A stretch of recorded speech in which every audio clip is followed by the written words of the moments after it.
Hey guys, welcome. Muskie Road Rule Podcast, episode number 278. I know I said it was 278 about 2 weeks ago, but I got back, and actually now it's 278. So that's why you should never let me in charge of, well, frankly, anything.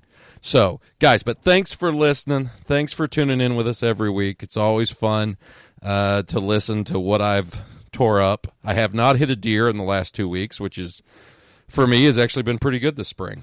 I haven't broke too much stuff yet, although I will say me and Humminbird customer service are not on the best of terms right now. As I've talked about last week, I had my Humminbird Helix 12 now has been sent back to me 3 times, and the transducer is still not fixed, which I really love.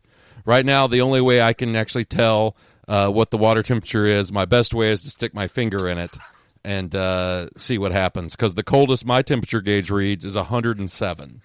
That's the coldest water that I've found in the last 3 weeks, so I'm thinking it's a little wrong. So if anybody listens to this, has anything with customer service from Humminbird, please punch them in the face.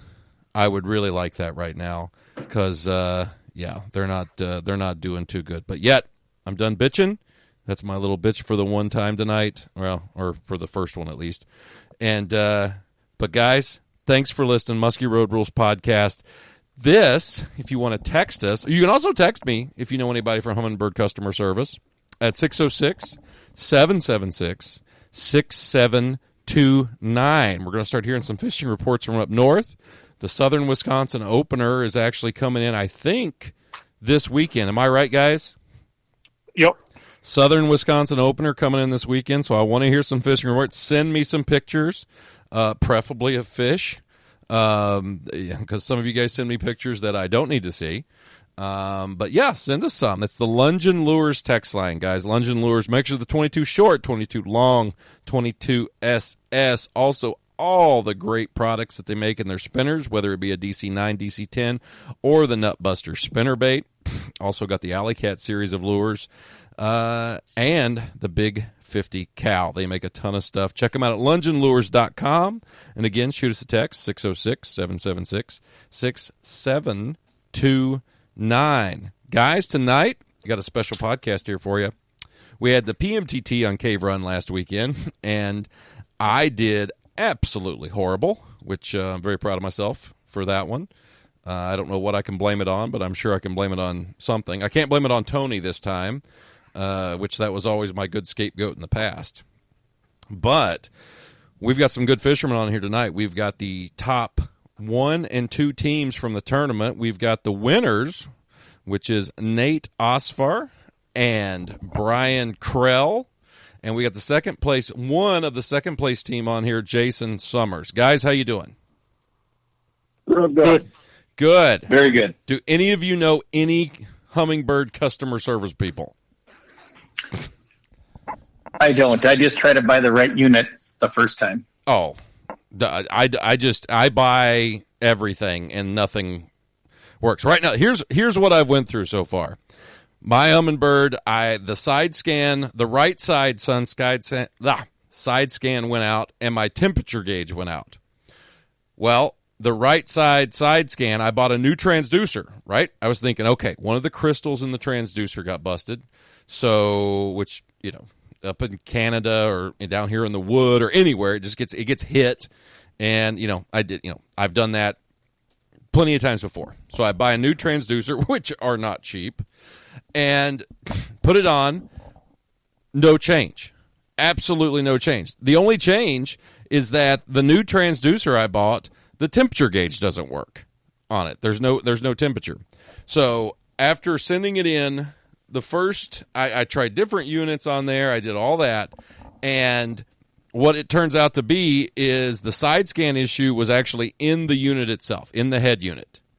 And the temperature issue is in the transducer. And I've sent both of them, third time. I've sent everything back, and they sent it back to me, and it still is not fixed, which is the most annoying thing. So I thought, well, you know what? I'll just buy. I was like, crap, I got to have something. So I bought a Garmin, one of the 12-inch Garmins. I mean, really nice thing, just beautiful, cute. Put it on. The left side of the side scan on it, brand new, doesn't work. So that's been my last 2 weeks with electronics. So I'm hoping you guys aren't having the same issues I'm having. My Helixes have worked great since I got them. Yeah, well, go fuck yourself is my exact terms that I would use on that. Nate, what about you? Do you know any Helix people? Do you know any customer service from Humminbird? I don't. I just rely on, Jim at Sportsman's Repair. I had all my units in for an update actually about 2 weeks before the tournament, and of course, one crashed during the update. One of the reasons I have Jim do it for me, and that way, if something like that happens, it gets sent in right away because I would probably put it off. Sure. And I actually picked it up the day before I left for the tournament along with your trolling motor. So it was back in about, less than 7 days. That's so nice. They must like you because me and Humming. The one thing you do learn when you call Humminbird customer service is how to spell Humminbird, because every time they say go to hummingbird.com and then they spell it www.humm,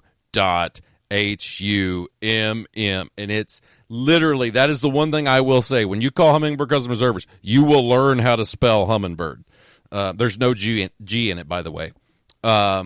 It is, yeah. So what unit did you have that crashed? It was a Helix 10 G4. Okay, yeah. What happened? It just go nuclear or what? Yeah, Jim said it locked up during the update, and then it, when he tried to power it on, the power would come on, but it just freeze in the startup. The startup. That's actually the second one I've had do that. Yeah, I'm scared to death of updating. I don't like to update units. I don't like to update iPhones. I don't like to update anything because it always fucks up. There's always something going on with it, and I always screw it up. So, and like Garmin, you have to update with your cell phone. Now that is a lot of fun. And it takes about 30 minutes, but they only update through the app. And that is another whole mess of shit, basically. What about you, Brian? You got any good Humminbird? You got a connection? You got a hookup? I do not, no. God damn it. Actually, since I got my Helixes, I've had pretty good luck with them. Oh, go fuck yourself. That's another one that that is not what I wanted to hear. What version do you got? What gen? I have 2 4s, and then I use a Gen 1 just for mapping. Okay, let me ask you this. This is your Gen 1. Will it auto chart? Yep. I have a Gen 2. Absolutely. That I've tried to auto chart with, and I might as well be doing it with a piece of paper, with an Etch-a-Sketch. It will not auto chart for shit. So I just thought maybe the Gen 2s didn't auto chart, but you're saying they will? Yeah, mine. That's mainly the one I use for charting. Well, so far I'm not feeling any better about my situation.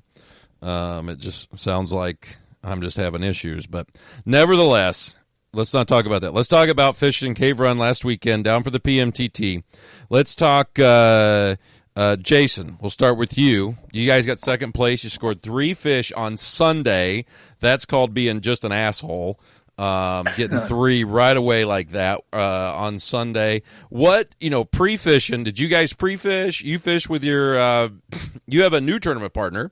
You haven't fished in a number of years. You and Dan, it's Wojtusik, right? Yes, correct. I'm getting really good at these Wisconsin names. I can do this. You're fishing with Dan, great fisherman. When did you guys get down, and how did you approach it?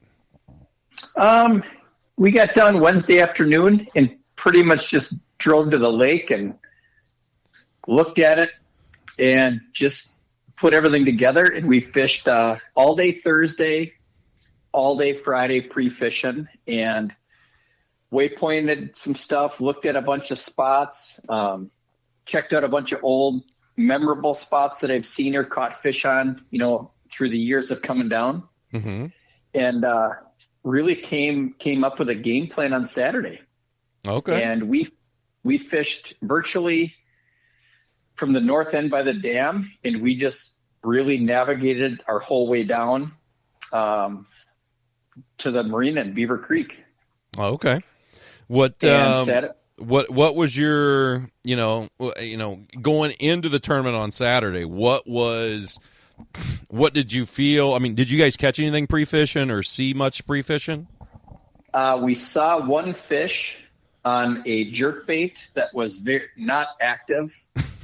I didn't feel like we had any chance of catching it, so we had limited contacts with fish. Which is always good. Yeah. Yeah. But, that's kind of the story of my life in fishing tournaments. You get that many people up beating up spots all day Thursday, all day Friday. I don't know if I'm a bad pre-tournament angler, but I'm not known for finding a whole pile of fish and pods of them and have follows like crazy. Mm-hmm. But really on the main lake, we found some weeds when the championship was down there, probably around 2013 to 15. Mm-hmm. I had mapped out on the main lake a bunch of weeds, and they were starting to come up, and some spots were better than others. And we kind of thought we found the honey hole on the main lake, and we took off boat 37 and zipped to our first spot to find out there's a lot of smart anglers because we were about the sixth one there. Next. And I thought, man, nowadays with live scope and side imaging, it makes it easier to find some of that stuff. Yeah. So we kind of got in line, and spot 2 was very similar. And then as the day progressed, by 10 o'clock, I felt like there was way more open water, and we kind of doubled back and could fish the spots how we wanted. Mm-hmm. And Saturday we saw one fish, but felt good and fished well. Mm-hmm. Which I guess sounds a little awkward to finish the day with one follow and 0 bites. I still felt good about it. Mm-hmm. And our game plan on Sunday was just to kind of go over the same water. We skipped the popular weed spots that we thought were secret, and just fished what we felt were good spots, and just were fortunate enough to get 3 bites and capitalize on all of them. Yeah. Yeah, well, I get it. Now, Nate and Brian, you guys ended up winning. You guys got 1 fish on Saturday and a couple of fish on Sunday. And, for you guys, let's talk about pre-fishing. I think, Nate, you said you guys had a pretty rough pre-fishing. Yeah, it was probably, aside from the high water year in 2015, I think it was the least fish contacts I've ever had on Cave Run in 2.5 days, or whatever we got to fish. It was pretty bad. Mm-hmm. As Jason said, the weeds looked awesome. We did fish them, and there was bait there was shad there, but hey, I think if this was a tournament of how many people could get a shad to fuck their bait, I would have been in the running, because I had some very, very horny shad coming after my stuff. Multiple. A lot of it, I guarantee it was not consensual. It was pretty wild how much bait was up in the weeds. Oh, for sure. We saw, almost every spot we fished looked good, and I had confidence in, but it just didn't seem like the fish were that active. Switched up late on day 1 and started jigging some deep wood, which has always been a kind of a go-to pattern on Cave Run. And I think I lost a fish the first 10 minutes. We put a fair amount of time into the deep wood the next couple days of pre-fishing. And I mean, we were pretty versatile. We tried some more weeds, tried some of the shallow stuff, rocky breaks, and just didn't get it going. It was, Brian's first time down there, and I think my 7th or 8th or something like that. Brian, were you like, yes, this is awesome? I was. When on our way down there, Nate kept telling me it's nothing like you ever fished before. It's different than what you're used to fishing, and so we got out there on Wednesday and started looking around. And the first place we went to just to check for weeds was the flats there, and we hit the one spot, and the weeds are like down to 12 feet, and I'm just like, well, this is awesome, Yeah. This is going to be great. I mean, there's bait all over it, and it just it needed muskies. Yeah, right. And we just kept saying, well, there's got to be fish here. There's, bait. There's good weeds. We fished it and never ended up moving anything. And then, like Nate said, we went to the wood and he jigged for about 10 minutes and had that bite. And then you thought, we're on them. Yeah, exactly. Eureka, here we go. Yeah. And then it kind of slowed down from there, I guess. Well, not kind of slowed down. It did slow down. Yeah, it hit the brakes. Yes, I get that. So you guys going in, was that the only fish you guys moved pre-fishing? Yeah, that was the only one, and we found a couple other spots, I guess, similar, I lost the fish in Big Cave, and you and I both know that there is a ton of pressure. Sure. In that area in a tournament.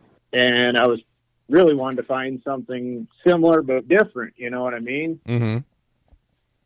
And we found some spots like that, and actually our day one first spot, I have never fished before, and we never casted pre-fishing. And I was jigging deep wood, and Brian was, pitching a glide bait at the shoreline and caught the first fish in less than an hour. Okay, so you guys caught that fish early. Yeah, we caught that fish early, which kind of gave us a false sense of confidence that we were doing the right thing. But I still think we weren't. As when you and I were texting a little bit pre-fishing, you made the comment that the fish are going to be scattered and there's going to be fish caught everywhere doing everything. Yep. I think we just got lucky and hit a fish on the head. Mm-hmm. We tried numerous other areas that were similar, and it just wasn't happening. One of our deep wood spots was adjacent to a rockier shoreline, and that's where we saw the bass guy catch a nice fish and muskie. And when he got up to us, he said he caught 2 the day before, and not long after, we saw another team behind us lose one off a similar rocky shoreline, and I guess the light bulb clicked on that we should probably start fishing some rocky shorelines. Sure. Brian had a fall, and this was late in the day. It was probably 3:00. Brian raised a nice Cave Run fish, 40-42. And that's where we started on day 2, and that's where both our fish came off of, all on the same shore. We did fish other areas, but it seemed like there was a little pocket of fish we stumbled on. Yeah. I mean, I get it. I mean, we were talking pre-fishing, and it kind of did work out that way. I think there was fish caught in 2 feet of water, and I think there was fish caught in 30 feet of water last weekend, and that's just what it is this time of year down here on the lake. The river areas are different, but on the lake we have a lot of fish that are post spawn, and they go later. Most of them. Did the fish you guys caught, did they look like they had scars on them, or were they clean? If I remember correctly, no, for sure one had scars. Brian, you? Yeah, I think one of them did, and the other one was pretty clean. Yeah. What about you, Jason? Ours seemed all pretty clean. They didn't seem really beat up at all. Yeah. That's the thing is, I mean, like, I know Gus Manty, he caught one that was like right around 40, just under 40. And that fish was, in the picture was just fat as hell. Like it was, and pretty clean, like it hadn't dropped eggs. And then there's some that were beat up. I seen some scars on them. We actually caught a couple fish today. Both of them were, beat up. And, not like, it seems like in the river areas, the fish really get beat up. And then in northern Wisconsin and even in Minnesota, I've seen it too, where they're like, you can tell something went down. I mean, they're bloody. The fins are cut. Nothing was consensual about anything that happened. It's just, and we just don't see that down here quite as bad, as you do in, again, like I said, in the river section, and then like up in the northern waters. It seems like when they're done with spawn, some of these fish are super beat up, and a lot of these lake areas here are not. You just don't see that as much. But with you guys, Nate, Brian, did you guys have many follows once you got onto that shoreline, or was it just like they were going to eat? Yeah, they were eating. Okay. Was there for you guys winning it, was there any particular, you said on Saturday you caught one on a glide bait. Sunday, was there another glide bait, or was there other baits that were working, or what? Well, Nate? Go ahead, Nate. We left that shoreline to run to another similar shoreline that we thought might be a little bit cleaner water, less people around. And we fished for maybe an hour in the other area and came back, and Ty and Tate had one stretch they kept fishing, and we might have went down there a little bit, but we didn't spend we didn't get close to them ever. And when we came back, they were fishing the stretch of shoreline we were. I started on the other end of it, so I wasn't starting either right in front of, to be a dick, or right behind where you're fishing dead water, and kind of fished at them because it's a fairly long stretch. And as we were getting up close to them, I noticed an extended figure eight going on in the boat, and kind of figured they probably moved a fish there. And I went wide around and let them fish through, and then they ended up taking off. So I turned the boat around to come back where I assumed they, had moved a fish. I mean, I'm going to use any information I get in a tournament. Sure. I try to be a nice guy, but I figured Brian and I just fished through there. He was throwing a glide bait. I was throwing a grandma, a baby shallow raider or something. And the bass guy we had talked to the day before looked like he was pitching a brush jig. Mm-hmm. I had stopped at Crashes, and I picked up a large musky brush jig and from Matt there, and put a shad tail on it. And I have never casted, nor I haven't caught a fish, let alone even casted something like that, especially in a tournament. But I figured, I got nothing to lose here. I'm going on like 3 days without a bite. Mm-hmm. I put the jig on, and I probably made 5 casts, and I'm pretty sure I caught the fish that they had follow. I was just kind of hopping it down the break real slow.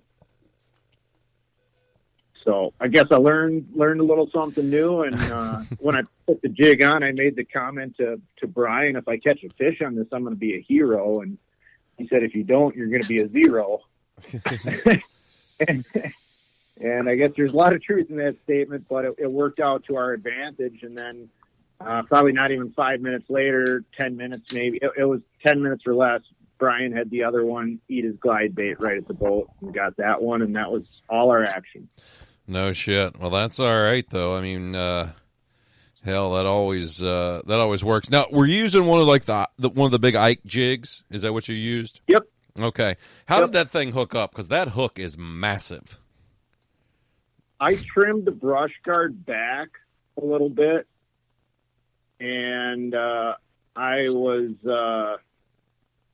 ready for it. You know, I guess I kind of felt like it should get bit. So, I mean, I was anticipating getting the bite, so I was ready, and I really got a good hook set on it. Yeah. And it held on through one jump. You know, it jumped kind of close to the boat and then ended up in the net. So the hook made it that far, which is all that matters, I guess. Yeah, because I fish a lot of jigs down here. I flip a lot. I spent actually all day Tuesday before the tournament flipping and lost a fish. But I was actually flipping just a 1 ounce bass jig with a trailer, and had a fish hit it, but the fish hit it as I was reeling it back to the boat like a bucktail. Basically, the way I pitch is I use a spinning rod and just pitch and hop it. You know, usually if it's depending on how big the piece of structure I'm fishing and stuff, I'll just hop it through it, whether it's 5 feet or 10 feet or 15 feet, and then I just reel it back to the boat, and it hit it on the reel back to the boat, so it didn't even really hit it like a traditional jig. But I really like flipping jigs. I do that a lot in the spring down here. I've got fish up to 48 on bass jigs on light tackle, and it's a lot of fun to catch them. And those Ike jigs, I fished them some, but that hook is so big. I was always nervous about getting the hook through a fish's mouth because that's a real girthy hook, and you really got to be on it to get a good hook set. With that, I haven't caught one on it yet, but I'm playing around with it. I've been playing with them all spring. But no, I mean, stuff like that. The bass guys down here that always seems to get on fish, always seems to get them to go. Jason, what was your guys' pattern? What did you guys, you got those 3 bites and you stuck the 3 fish on Sunday. Was there a particular bait or something you were doing to get those fish to go? No, I mean, we kind of formulated a plan. But, we went wood, deep timber, bank, and just alternated that type of thing through Saturday.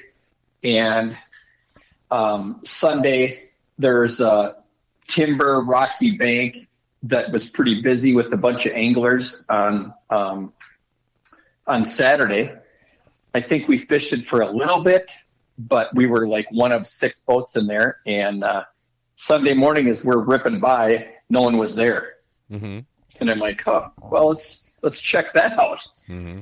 And I mean, it was 15 minutes, and Dan caught one right off a bank. And it was like, well, we can kind of scratch off the weeds, and we can kind of scratch off the deep timber at this point because we just got a bite on the bank. Mm-hmm. And it was like, well, let's check out another bank that's similar to this. My eyesight in Kentucky is good, but I haven't fished it enough to recognize what makes a good bank or a bad bank. Mm-hmm. And a lot of it to me just looks the same. And even to me, there's no spot on the spot. I haven't fished down there enough to recognize that. So, some of the local guys, I feel like pull in, they might fish a 50-yard stretch where I might fish 300 yards. Sure. And we ran to the second bank, and maybe an hour into that, we caught the second fish, and then it was like, all right, well, now we're just going to fish banks the rest of Sunday. And we just zipped around and fished as many spots that I felt were the same. And we tried to get through them moderately fast just before other anglers started showing up. Sure. And then as it opened up and we went back through the second time, we just kind of slowed down and we caught a fish, I would say 300 yards from where we caught another one. Mm-hmm. No, I agree. Now, as far as baits go, we're using soft plastic, glide baits, crank baits. What was there a choice of bait that was working, or do you think it was more the structure? I think the structure, but you got to also, make a good cast and work it properly. And, Dan caught the first fish, and then we moved to the second spot, and he said, I'm feeling this other bait. I'm feeling this jerk bait. And I'm like, it takes a brave man to take a lure off 20 minutes after he caught one in unfamiliar waters. Mm-hmm. And he said, you put it on, which I kind of was curious if he was giving me some pity. But I said, why don't you? Here you go, son. Yeah. Thanks, Dad. Hey, Dan, we're not on a guide trip. This isn't about making the handicap guy myself catch one. Mm-hmm. And I'm like, just keep it on. And he's like, I am really feeling this. And I said, all right, if you're feeling it, go for it. But I will put your bait on. And then spot 2, he caught one on a jerk bait. And I would say within a half hour, I'm like, so now what are you feeling? Because you got some good feelings here this morning. Mm-hmm. And really, we kept those 2 baits on the rest of the time. And then eventually the guy in the room that you'd least expect to catch a fish on a bulldog, probably me, ended up catching his fish on a bulldog. So nice. Well, that's cool. I mean, it definitely sounds like now you're all both. This is a question for all you guys. As far as like baits go, was there any particular way of working them? With it being such a tough bite, were you slowing down or working them real aggressive? Because I remember some of the guys when they were up there talking, they were saying, "Oh, we were, working the shit out of it." And for me, I mean, we moved some fish, we had shots at some fish, but it just didn't work out for us.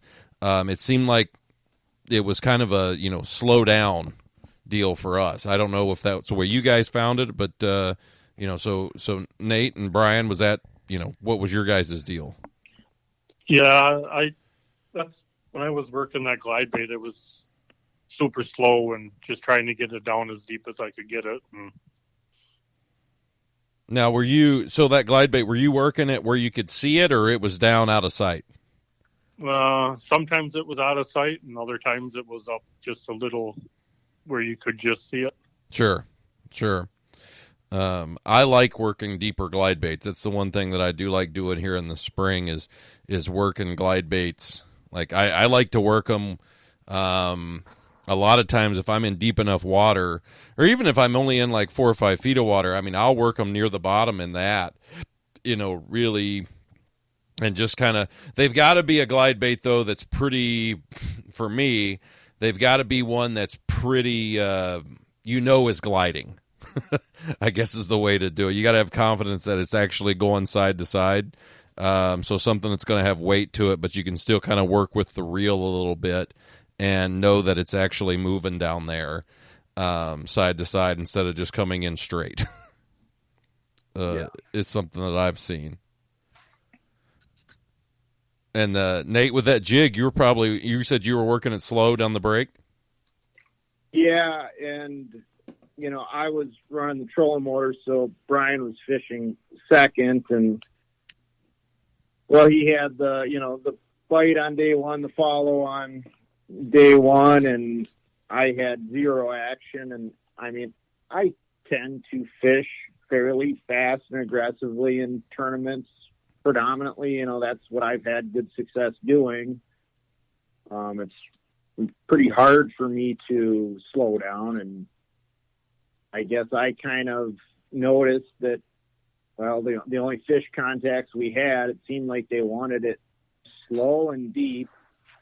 And a lot of the twitch baits and the glide baits I threw, I was kind of fast and high, which didn't seem to be the ticket. So that's another reason I wanted to try the jig. And I was just basically similar to how you worked it, but, I'd pitch it up in a foot or two of water, right tight to shore, and then just, hop it real slow down the break. And once I reached and I guess the area we were working, there was kind of a quick break down to maybe 12-ish feet. And then there was a little bit of a flat and then a drop again. And I'd basically hit that, that first, flat, hop it a few more times. And then, I'd reel it in like a swim bait, just because I didn't have the patience to hop it all the way to the boat. It gets boring. Yeah. It can take a while. Hoping they'd be somewhat either, related to shoreline or the primary break there. And, but just hopping it along real slow. Yeah, I get that. What about you, Jason? We didn't have a lot to go on, and I'm a little bit like Nate. Our muskie season in Minnesota opens so much later that you can be aggressive right out of the gate. But that time of the year, I don't feel like I'm in muskie shape, so it feels a lot better to move things a little slower than we do up here. Sure. So, to me, I feel like everything I do down there is a little bit slower. But, the people down here in general are very slow. So let's just face it. Our fish people, you know how it is. It's just a little slower. Yeah. So we were probably moving it slower than what we traditionally would do, but we tried to keep the boat moving reasonably fast. And I like fishing a jig a lot, whether I'm in Kentucky or Minnesota, and we never had a fish contact on a jig pre-fishing or the tournament or anything. Yeah. So maybe we're in the in-between stages. I don't feel like we were working it aggressive as a lot of those people in the top 10 spoke about. But I don't know that I was as slow as Nate and Brian. Sure. Well, no, you're talking about the jig fishing. I've done it a lot, and especially this time of year here. For me, it's always better when it's flooded. I love fishing a jig when we have flooded water. But fishing the standard pool is, it can be good, don't get me wrong, but when it's flooded, it seems like the jigs definitely are a little bit better, because it's one of the few baits that you can really get back up in the shit. And kind of work it through there, and and definitely that this post spawn time period, you start hearing about a lot of the bass guys either catching a muskie or getting bit off while they're flipping, and it definitely makes it makes for a good pattern. But no, it's you guys definitely hit onto something, and it was pretty cool. We're dealing with heat down here now. I know. I think in Wisconsin, Nate, you were telling me, and I'm sure Brian's the same way, is that it's a little cool up there right now. Yeah, it's extremely cool here. Yeah, it's not here. We were in the 90s, like I said, low 90s today, and we were the opposite of cool. Are you guys going to get out and try to fish some in the Southern Opener or this weekend, or is it open there in Wausau this weekend?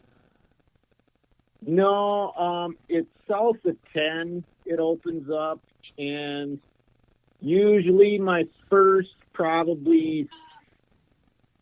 I really don't start muskie fishing till the Northern Opener. My old man's getting up there in age, and he's a walleye guy, so usually I try to fish walleyes for the first 3 or 4 weeks. Sure. I'll generally get out one day, maybe south of 10, either after work or come home a little early from up north and run somewhere and fish. But I honestly hate spring muskie fishing. I really hate it. I'd much rather wait until they're in a little bit more of a, past spawn, something getting into, early summer pattern. It's just a lot more fun, but sure.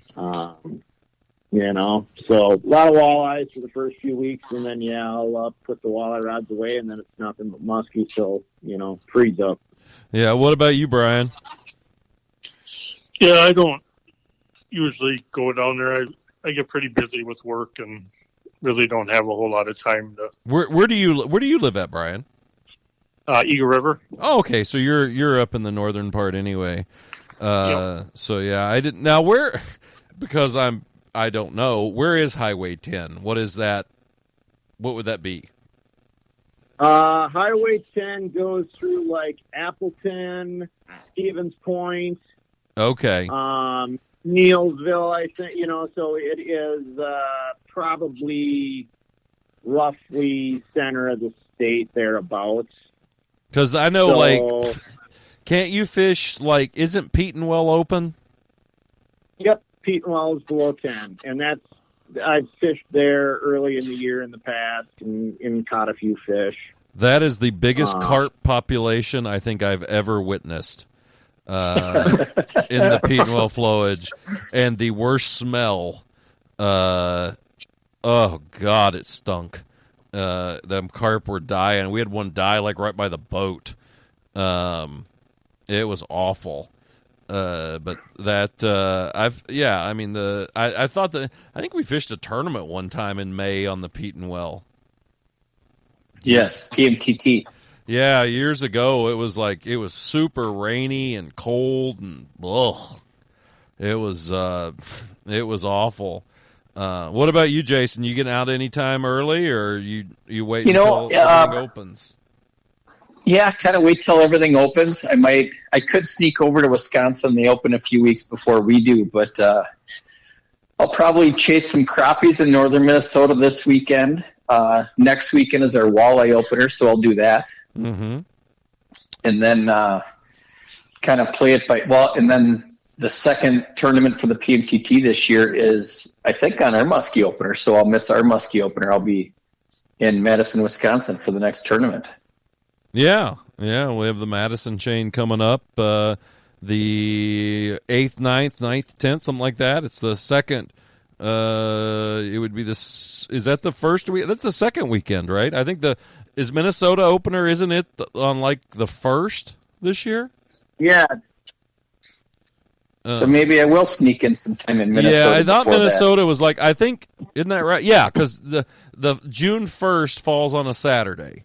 So yeah, because Canadian opener is the 15th, which is the earliest it could open, because it's always the third weekend in June, and so it's I think it's the 8th, 9th is the Madison chain. So, and I would say, I'm sure in Wisconsin, even in Minnesota, it's got to be kind of ahead, right?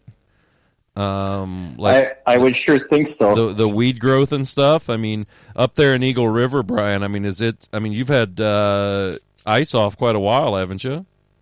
Yeah, quite some time in it.